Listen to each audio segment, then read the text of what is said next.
시청자 여러분 안녕하십니까? 7시 뉴스 제주 시작합니다. 신용보증재단 직원을 사칭한 사람에게 4억 8천만 원의 대출 사기 피해를 당했다는 신고가 경찰에 접수됐습니다. 그런데 공공기관 직원인 이 피해자, 내부 조사 결과 5억 원이 넘는 보조금을 횡령한 사실이 드러났습니다. 자세한 내막을 고민주 기자가 단독 보도합니다. 지난 22일 경찰에 한 여성 가족의 신고가 접수됐습니다. 전화대출 사기 피해를 당했다는 내용이었습니다. 경찰은 이틀 만에 20대 남성을 경기도에서 체포했습니다.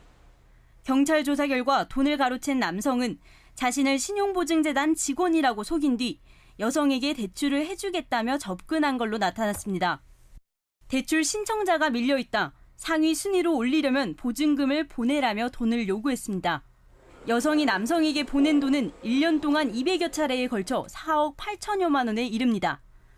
그 사이 실제 대출받은 금액은 한 푼도 없었습니다. 그런데 억대의 사기 피해자인 줄로만 알았던 이 여성, 알고 보니 보조금 횡령 혐의를 받고 있었습니다.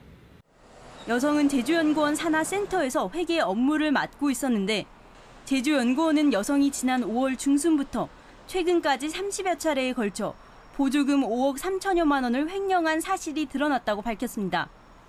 이 직원은 내부 조사 과정에서 빼돌린 돈을 대출받기 위해 사용했다고 진술했습니다.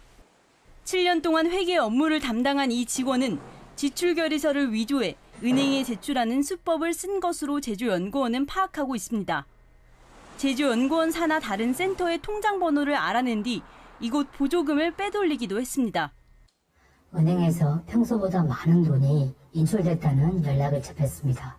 즉시 사실관계를 조사를 했고 이후에 이 사안에 대한 심각성을 인식을 해서 곧바로 직위해제를 내리고 경찰서에 고발 조치를 했습니다. 경찰은 이 여성이 대출을 받기 위해 보조금에 손을 대기 시작한 건지 횡령금 전체가 대출 사기범에게 넘어갔는지 등을 조사할 계획입니다. KBS 뉴스 고민주입니다.